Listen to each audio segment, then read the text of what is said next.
नमस्कार, मी रोहिणी आडे. नमस्कार महाराष्ट्राच्या आजच्या विशेष बातमीपत्रामध्ये आपले स्वागत आहे.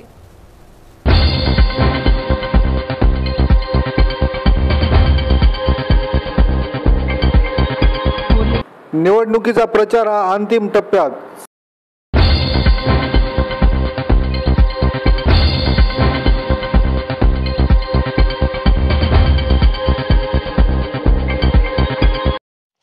जिल्ह्यातील 63 जिल्हा परिषद गट व पंचायत समितीच्या 126 गणाच्या निवडणुकीचा प्रचार शिगेला पोहोचला असून सर्वच राजकीय पक्षाचे कार्यकर्ते आपापला गण व गटातील वाडी तांडे पिंजून काढत आहेत.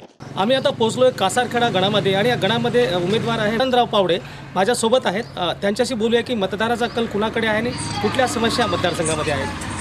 या गणामध्ये जास्तीत जास्त जे गेले काँग्रेस सरकारच्या काळामध्ये त्यांनी आश्वासन दिले होते ते पूर्ण कोणतेही केले नाही. कोणत्या योजना जे अपंग मुली आहेत त्यांना जे सायकली होत्या सायकलीसुद्धा मिळाल्या नाही. काही गोरगरिबांना पत्र देतो म्हणून आश्वासन देत ते पण दिलं नाही. काही लोकांच्या नाल्या वगैरे शिलाई मशीन अशा अनेक जे समस्या होत्या त्याने गेल्या 5 वर्षाखाली असे आश्वासन देऊन पक्षाचे मोठमोठाले आश्वासन देऊन त्यांना विश्वासघात केला मतदारबंद.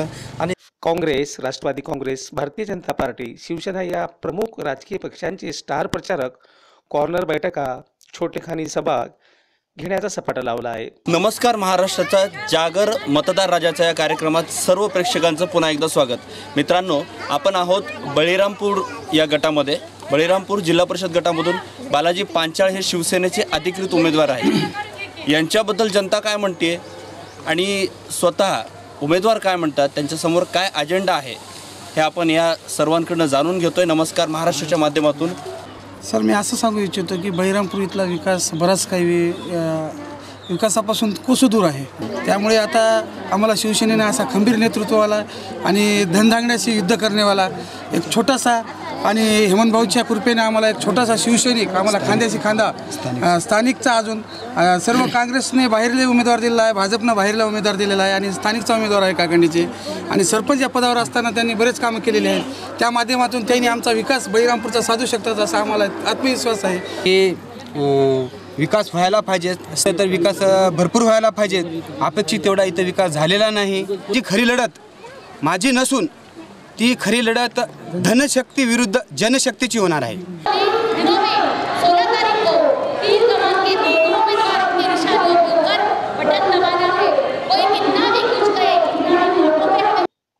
वेळ अत्यंत कमी असल्यामुळे सोशल मीडियाच्या माध्यमातून प्रचाराचा धुराळा ओढत असताना दिसून येत आहेत. काल भारतीय जनता पार्टीच्या उमेदवाराच्या प्रचारार्थ नरसिंह दस्तूरखुद्द महाराष्ट्राचे मुख्यमंत्री देवेंद्र फडणवीस यांनी सभा घेतली. ग्रामीण भागामध्ये ज्यावेळी आम्ही जातो त्यावेळी असं लक्षात येतं की आजही ग्रामीण भागातले प्रश्न तेच आहे. अन्न, वस्त्र, निवारा, शिक्षण, आरोग्य, रोजगार यापेक्षा वेगळे कुठलेच प्रश्न या ठिकाणी आपल्याला पाहायला मिळत नाही. आणि खरं म्हणजे मला आश्चर्य वाटतं, 50 वर्ष ज्या लोकांनी या महाराष्ट्रामध्ये राज्य केलं, 50 वर्षाच्या त्यांच्या राज्यानंतर साध्या मूलभूत सोयी देखील आज ते ग्रामीण भागातल्या नागरिकांना देऊ शकले नाही. अन्न, वस्त्र, निवारा नाही, शिक्षण, आरोग्य, रोजगार नाही. मुख्यमंत्री राहिले, वेगवेगळे मंत्री राहिले, वेगवेगळे पदं भूषवली, पिढ्यानपिढ्या त्यांच्याचकडे पदं राहिली, पण ग्रामीण भागाचा चेहरा मात्र ते बदलू शकले नाही. मला आश्चर्य वाटतं, तरी देखील ताठ मानेनं येऊन तुमच्याकडे तेच मतं मागायला येतात, आम्हीच विकास करू म्हणतात. अरे 50 वर्षामध्ये या महाराष्ट्राचा सत्यानाश करणारी काँग्रेस आणि राष्ट्रवादी काँग्रेस कुठल्या तोंडानं या ठिकाणी मतं मागण्याकरता आपल्याकडे येते, हा माझ्यासमोर सवाल आहे. आणि म्हणून या ठिकाणी आपलं सरकार आल्यानंतर आपल्या सरकारनं निर्णय केला, मोठ्या मोठ्या बाता करायच्या नाही. जोपर्यंत जे मूलभूत प्रश्न आहेत या मूलभूत प्रश्नांवर आपण कारवाई करत नाही तोपर्यंत खऱ्या अर्थानं आपण महाराष्ट्रामध्ये परिवर्तन करू शकत नाही. अन्न, वस्त्र, निवारा असेल, शिक्षण, आरोग्य, रोजगार असेल, याकरता मूलभूत काम करायची सुरुवात आपण केली. बंधू भगिनींनो, आपलं सरकार आल्यानंतर या महाराष्ट्रामध्ये भीषण दुष्काळ होता. महाराष्ट्राचे तिजोरीमध्ये खडखडाट एक फुटकी कवडी देखील यांनी ठेवली नव्हती. भ्रष्टाचारामध्ये सगळे पैसे यांनी खाऊन टाकले होते. अशा परिस्थितीमध्ये महाराष्ट्र आपल्या हातामध्ये दिला. पण याही परिस्थितीत या दुष्काळामध्ये शेतकऱ्याच्या पाठीशी उभं राहण्याचा निर्णय आपण घेतला. या मराठवाड्यामध्ये शेतकरी पाण्याविना तडफडत होता, जनावरं पाण्याविना चाऱ्याविना तडफडत होती. सरकारनं निर्णय केला, प्रसंगी कर्ज घ्यावं लागलं तरी चालेल, पण या ठिकाणी कुठल्याही परिस्थितीमध्ये निश्चितपणे शेतकऱ्याच्या पाठीशी उभं राहिलं पाहिजे. आणि 8,000 कोटी रुपये थेट मदत आणि 17,000 कोटी रुपयाची एकूण मदत ही या ठिकाणी शेतकऱ्यांना देण्याचं काम राज्य सरकारच्या वतीनं झालं. बंधू भगिनींनो, माझा दावा आहे, काँग्रेस सरकारच्या 50 वर्षाच्या कालावधीमध्ये अनेक संकट शेतकऱ्यांवर आली, पण एवढे पैसे काँग्रेस सरकारने कधीही त्या काळामध्ये दिले नाही. याच्या अर्धे पैसे देखील दिले नाही. मला याची कल्पना आहे की केवळ ही मदत केल्यामुळे शेतकरी काही श्रीमंत झाला नाही, शेतकऱ्याची अवस्था काही बदलली नाही, पण या शेतकऱ्याची अवस्था बदलली पाहिजे म्हणून राज्य सरकारनं गेल्या 2 वर्षामध्ये अनेक उपाययोजना केल्या. शेतकरी जो आमचा पोशिंदा आहे, ज्याच्यामुळे आम्हाला खायला मिळतं, त्या शेतकऱ्यावर उपासमारीची पाळी येऊ नये म्हणून अन्न सुरक्षा योजनेखाली शेतकऱ्याला आणण्याचं काम राज्य सरकारनं केलं. 2 रुपये किलो गहू आणि 3 रुपये किलो तांदूळाची योजना ही या मराठवाड्यातल्या सगळ्या शेतकऱ्यांना, शेतमजुरांना लागू करण्याचं काम हे आपल्या सरकारने या ठिकाणी केलं. शेतीच्या क्षेत्रामध्ये गुंतवणूक होत नाही. शेतीचं क्षेत्र आज आपल्याला परवडत नाही. आज शेतकऱ्यासमोरची समस्या काय आहे? आज शेतकऱ्याला पाणी हवं आहे, सिंचन हवं आहे, त्याला वीज हवी आहे, त्याला मार्केट हवं आहे, त्याला शेतमालाला भाव हवा आहे. आणि या सगळ्या गोष्टी करण्याची सुरुवात ही आपल्या सरकारनं या ठिकाणी केली. मोठ्या प्रमाणात सिंचनाचा घोटाळा आपण मागच्या काळामध्ये पाहिला. या महाराष्ट्रामध्ये 20,000 गावं अशी आहेत की ज्या 20,000 गावामध्ये सातत्याने त्या ठिकाणी दुष्काळ असतो. या 20,000 गावातला हा दुष्काळ कायमचा हद्दपार केला पाहिजे, याकरता आपल्या सरकारनं चंग बांधला. बंधू भगिनींनो, हा दुष्काळ हा केवळ निसर्गाने तयार केलेला नाही आहे, हा मानवाने देखील तयार केलेला दुष्काळ आहे. आणि मानवाने तयार केलेल्या या दुष्काळाला मानवच दूर करू शकतो. या भावनेतनं या 20,000 गावामध्ये जलयुक्त शिवार सारखी योजना आपण सुरू केली. मी आपल्या सगळ्यांचं अभिनंदन करीन. सरकारमुळे ही योजना यशस्वी झाली नाही, ही तुमच्यामुळे, जनतेमुळे, समाजामुळे, शेतकऱ्यामुळे, शेतमजुरामुळे, सामान्य माणसाने ही योजना डोक्यावर घेतली. गावोगावी लोक नदी, नाले, ओढे खोदायला लागले. आमच्या गावचं पाणी आमच्याच गावामध्ये आम्ही साठवू, आमच्या गावच्या पाण्यावर आमचा अधिकार आहे, तो आमचा हक्क आहे. अशा प्रकारे लोकांनी हे पाणी साठवणं सुरू केलं. आणि त्या माध्यमातून या ठिकाणी मला सांगितलं पाहिजे, एकीकडे 70,000 कोटी रुपये खर्च करून 1% देखील सिंचन क्षमता त्यांनी वाढवली नाही. पण आम्ही जनतेला श्रमही मागितले, पैसाही मागितला आणि त्या माध्यमातून एक लोकसहभागातून योजना आणली. केवळ 2च वर्षामध्ये 12 लाख हेक्टर जमीन ही संरक्षित सिंचनाखाली आणण्याचं काम हे जलयुक्त शिवाराच्या माध्यमातून झालं. आपल्या नांदेड जिल्ह्यामध्ये या ठिकाणी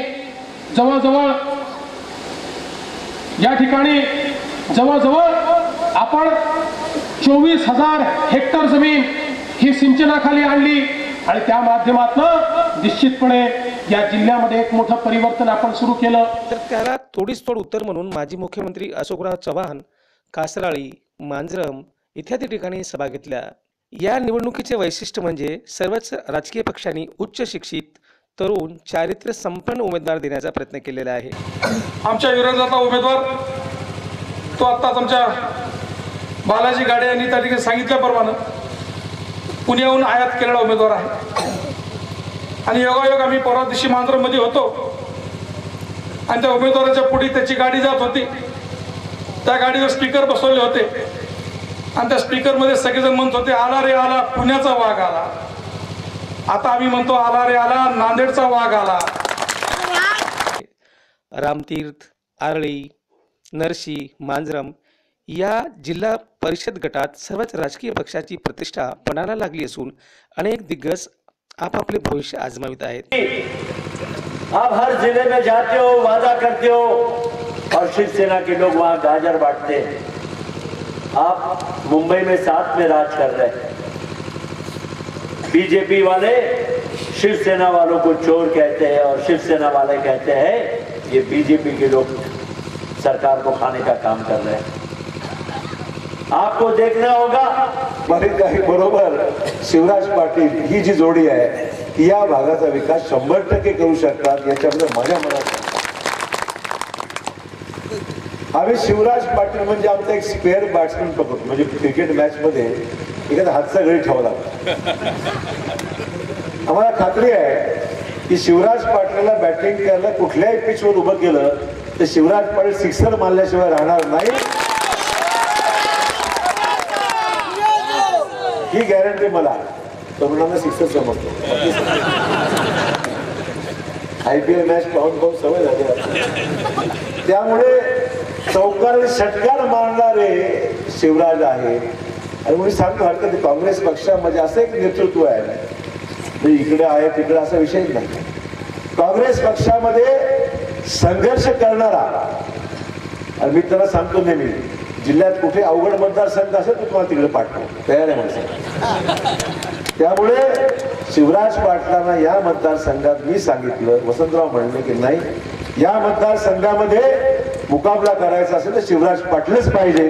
आणि म्हणून आणि शिवराज पाटलांना या मतदारसंघामध्ये काम करण्याकरता काँग्रेसचा एक खरा धडाडीचा नेता, संघर्ष करणारा, महत्वाचा राजकारणामध्ये बऱ्याच वेळा सोबे मतदारसंघात कोणी जिंकतो, संघर्ष करून आपली बाजू मांडून आणि मी पाहायला शिक्षण सभापती म्हणून काम त्यांनी पाहिलेलं आहे। जबरदस्त काम राज्यामध्ये या ठिकाणी काम करत असताना जबरदस्त मेहनत करणारा आणि संघर्ष करणारा असा हा नेता आम्ही पाहिला। आणि म्हणून आम्ही संपूर्ण मंडळी सर्व त्याच्या मागे भक्कमपणे राहणार आहोत हे सांगण्याकरता या ठिकाणी वेळेवर पैसे मिळतात का? तुमचेच पैसे बँकेत 2-2 महिने बँकेत पैसे मिळत नाही। रांग लावा, लाईन लावा तुमच्या नोटा बदलायला। तुमचा काळा पैसा आहे का? तुमचा सोयाबीनचा पैसा, कापसाचा पैसा, शेतीचा पैसा, मजुरीचा पैसा, तुमचा पैसा तुमच्या बँकेतून तुम्हाला काढायसाठी तुम्हाला 2 महिने लाईन उभं यांनी केलं। आता यांना तुम्ही माफ करू नका, एवढंच सांगायचं। मला सांगा तुमचे पैसे जर बाहेर मिळत नसतील, आमचं तर म्हणणं आम्ही मागणी केली होती की तुमच्या पैशावर यांनी 20% व्याज दिलं पाहिजे अशी आमची मागणी आहे सरकारने आम्ही म्हणून दाखवली। रिझर्व्ह बँक काय 2 महिन्यामध्ये 100 आदेश करते रिझर्व्ह बँक? भारताची रिझर्व्ह बँक म्हणजे RSS ची शाखा काय का हो की भाजपची शाखा आहे? रोज एक नवीन आदेश, आज 4000 काढता येतील, उद्या 5000 काढता येतील, नंतर म्हणतात की या महिन्यामध्ये फक्त आठवड्याला 24000 काढता येतील। म्हणजे एका महिन्यामध्ये 100 आदेश काढले, जणू काय भारतीय जनता पक्षाची शाखा उघडली आहे रिझर्व्ह बँकेची। अशा प्रकारची अवस्था देशाच्या सर्वोच्च बँकेची झालेली आहे। सर्व जिल्हा परिषद गट व पंचायत समिती गणात उमेदवार मतदार राज्याला आश्वासनाची, आच्छादनाची, विकासाची, परिवर्तनाची दिव्य स्वप्ने दाखवत आहेत। पण येणाऱ्या 16 फेब्रुवारीला मतदानानंतर मतदारांनी कोणाला झिडकारलं व कोणाला आपलंसं केलं हे स्पष्टच होईल। मतदानाचा जागर आम्ही सुरू केला आहे। यावेळेस जास्तीत जास्त मतदान करायचं। लोकशाहीच्या सुदृढतेसाठी, मजबूतीसाठी, योग्य उमेदवाराच्या निवडीसाठी, विकासासाठी आपलं अमूल्य मतदान परिवर्तनाची नांदी ठरेल यात काही शंकाच नाही। व्हिडिओ जर्नलिस्ट धनंजय कुलकर्णीसह कमलाकर बिरादार, ब्युरो रिपोर्ट, नमस्कार महाराष्ट्र।